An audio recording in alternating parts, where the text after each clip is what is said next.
Without further ado, I'd like to welcome John Ridley to the stage from Ocean Nourishment to talk about enhanced ocean productivity with macronutrients off the northwest shelf of Australia and the Sustainable Development Goals.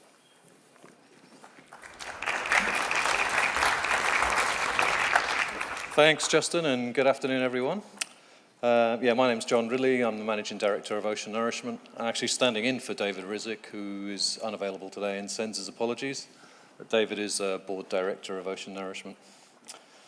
All right, I'm going to talk to you about the ocean nourishment process, a bit of a case study off the northwest shelf here in Australia, and how that fits with the Sustainable Development Goals. First of all, the why, how, what. So why did we get involved in this space? So we started in about 2004 with Ocean Nourishment, and that followed on from about 15 years of research in Sydney University. And the reason we got involved was that we thought we can make a difference in three key global challenges: food security by advanced small pelagic fisheries, climate security by deep ocean carbon sequestration, and reduced surface ocean acidification by moving the surface carbon into the deep ocean. Secondly, how are we doing that? By limiting macronutrients. So macronutrients being nitrogen and phosphorus principally. So we're working on predetermined chlorophyll levels, quite low levels of chlorophyll in the ocean, and carefully selected ocean sites, and over deep water, at least 1,000 meters of deep water. So ocean nourishment works to enhance the base of the food chain, the marine phytoplankton. And you could call it marine carbon farming. So what do we do as a company? We provide our clients, principally oil and gas, shipping, fisheries, could be governments, with the technical know-how, undertaking site assessments, feasibility studies, with a view to licensing agreements and carbon royalty streams. So we're not in it to actually practice the technology at sea ourselves, we're in it to develop the know-how. So a bit about the scale of the process and the cost. So the process is applicable to about 60% of the oceans. That's the low nitrogen areas of the ocean. So in Australia, we're just in that low nitrogen area just. You go into the Southern Ocean, there's plenty of nitrogen down there. So it's applicable to about 60% of the world's oceans. Fully scaled, this ocean nourishment approach could sequester about 1.5 gigatons of carbon per annum. Now that's using nitrogen and phosphorus. So if we just use nitrogen alone, it's about 0.8 gigatons. Now that's carbon, so that's about 1/10 of annual emissions. So you're talking a lot of carbon. And that's detailed in this paper here, which was in the Environmental Research Letters, special edition on negative emissions. And the author is Dr. Daniel Harrison, who's in the audience today. And now the cost of the process is about $20 per ton of CO2. And again, that's featured in this paper here by Dr. Martin Lawrence, who's a member of our team. And that was published in 2014. So that gives you an idea of the overall applicability of the process and what it costs. Now, the very first point of the Sustainable Development Goal 14 talks about pollution of the marine environment with nutrients. So we just wanted to clarify straight away that we can't put nutrients into the ocean in areas that they're going to do harm. So obviously shallow coastal waters, next to coral reefs, that kind of thing. So you have to pick sites very, very carefully in the ocean environment that are not going to cause problems with excess nutrients. So the approach has to be carefully planned. It will involve detailed modeling and monitoring, has to be scientifically robust and sustainable, and it has to prove that the carbon is actually uptaken to the deep ocean.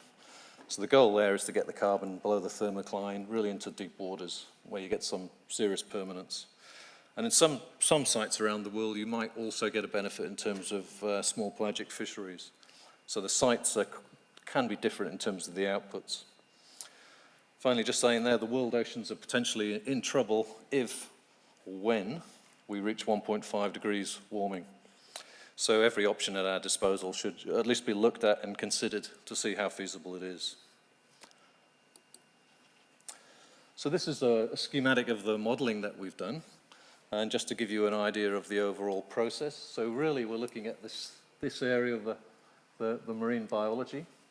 This is the natural process where dissolved nutrients will come up and increase the ocean biology, principally phytoplankton groups. Diatoms are good because they're quite heavy, made of silicon. And if you add nutrients at this stage, you can increase this cycle. But the goal being to get carbon exported to the deep ocean. And this can take many cycles for the carbon to actually get sequestered. You might get many, many cycles and a bit of carbon dropping down each time.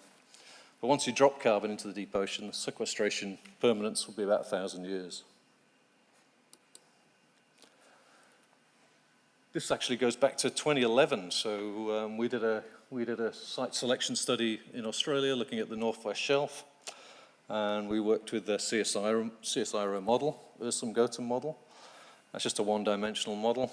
And we tested different scenarios of adding pulses of nitrate with and without phosphorus to see what the response was. So that's the site we looked at off the Browse Basin. Obviously a lot of activity in there in terms of oil and gas. And again, that was one of the reasons we looked there. We'll come to the next slide. We looked at the potential for carbon neutral LNG, which is an interesting scenario. So that's the Prelude vessel there, which is just coming in place, I believe, in the Browse Basin. So it's floating LNG. Its emissions at that time, these are all 2011 numbers, was about 2 million tons per annum of CO2. So we looked at the carbon cost of that. If you had a carbon credit value of about $20, that'd be about 40 million, potentially up to 100 million with a serious carbon price. None of these things really eventuated, so this was actually part of a proposal to the oil and gas industry to seriously look at this.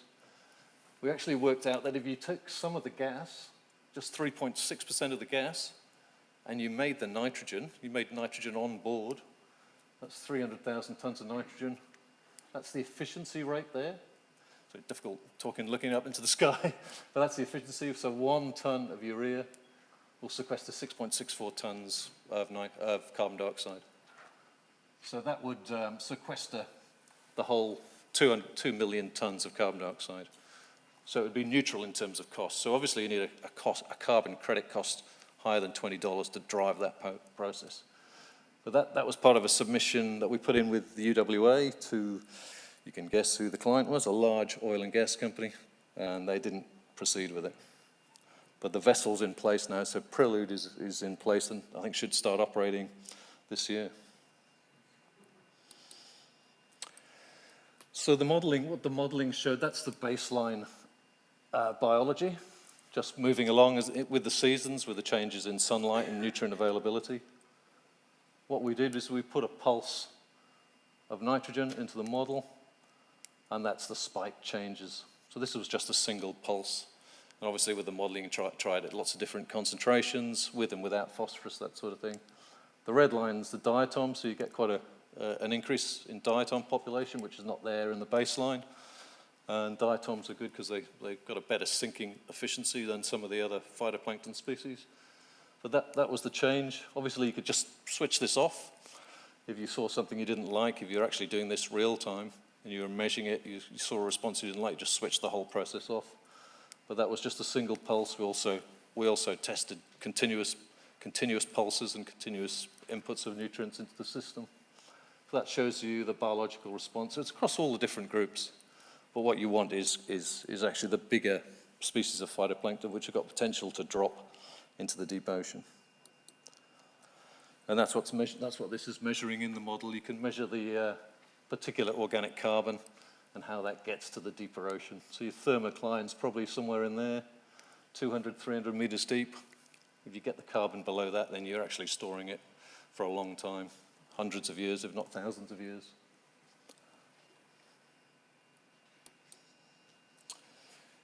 In terms of evaluating ocean nourishment as a negative emission technology, this diagram comes from Sabine Fuss, who put this out in 2014. It looked at sort of technology, carbon cycle issues, policy issues, and institutional governance issues. So I just wanted to draw out a few points from that in relation to ocean nourishment. Obviously, if you look in the top corner there, there's significant CDR potential. In some areas, the process might enhance fisheries. And there's also potential with this process, obviously, to use waste nitrogen and waste phosphorus. There's a lot of waste nitrogen. well, mostly in agriculture, mostly going in the coastal zone. If you could capture that, which we can, we've got the technology to capture that. It's just at a price point that it's the same as actually manufacturing nitrogen. But something to consider using those waste streams. In terms of the carbon cycle dynamics, some of the issues that potentially we might see in relation to the ocean, looking at the top corner here, stratification risk with a warming ocean. That means we're basically cutting off the nutrient supply to phytoplankton in the surface ocean, which is going to strangle fisheries. Very serious if we get big stratification risks. Further acidification, which could affect the actual populations of marine phytoplankton, and a general decline in phytoplankton numbers. So there's potential through looking at this type of technology that it could play a role in supporting the health and function of the ocean ecosystem in the deep ocean. Over in this corner on the potential risks associated with ecosystem change, the biggest risk that's sort of put out is the unknown consequences. And the only way you can deal with that really is by doing practical at-sea experimentation over long periods of time. So you're looking at the actual risks and managing them in proper at-sea experiments. And the social license is just not there until you've done that kind of detailed experimentation over many years. So a lot of the experiments, for example, on iron fertilization have been very short time based, and they've actually been in locations often dictated by politics and policy. So we need longer term experiments to really work out, what are the issues, what are the risks, are they manageable, can we do this? But the scale and the timing of this, obviously, if we are in a planetary emergency, we've got to do these things very quickly to determine whether these technologies can play a role or not. Lastly, in terms of regulatory framework, when we started in 2004, there was nothing in this space, and the two Phillips in the room, Philip Boyd and Phil Williamson, have been very active in this space. There's now a regulatory framework, although it's voluntary. It's under the London Convention, London Protocol, but there's moves to make that more of a legislative framework. So there's quite a lot of work being done on the legal side of this and how it works. Whether you're in EEZ or you're in the open ocean, it's been looked at in quite a lot of detail. But it comes back to really experimentation and getting longer term experiments to see how this works.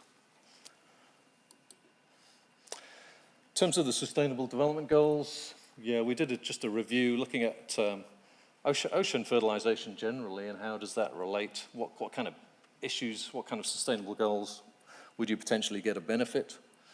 And I just circled 5 here. But potentially there's a lot more.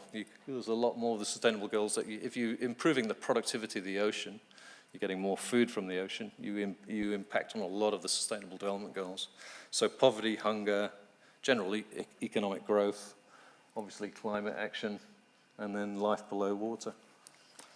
And we had a little look at a bit more detail at life below water. And we looked at 4 specific areas under that specific SDG that we felt ocean nourishment can make a significant contribution to.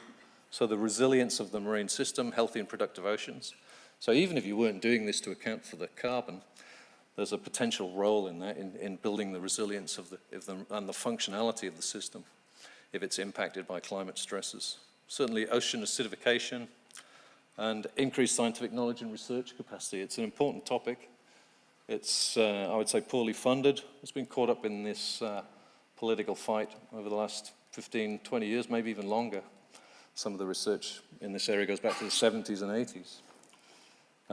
And help, the final one was SDG 14B, help small fishermen get access to marine resources. So a lot of the big fishing ships take a lot of the small pelagic fisheries, say off the coast of Africa. Small fishermen go out in their little boats and there's nothing left. But you could potentially manage fisheries in a better way if you had specific sites that were developing small pelagic fisheries like sardines.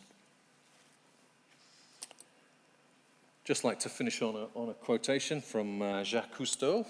The sea, the great unifier, is man's only hope. You wouldn't believe it, we do think that we're land animals, but we're really from the sea. We must plant the sea and herd its animals, using the sea as farmers instead of hunters. That is what civilization is all about, farming replacing hunting. This probably goes back quite a long time when he said that. And I'll leave it there, and thanks for listening. Thank you.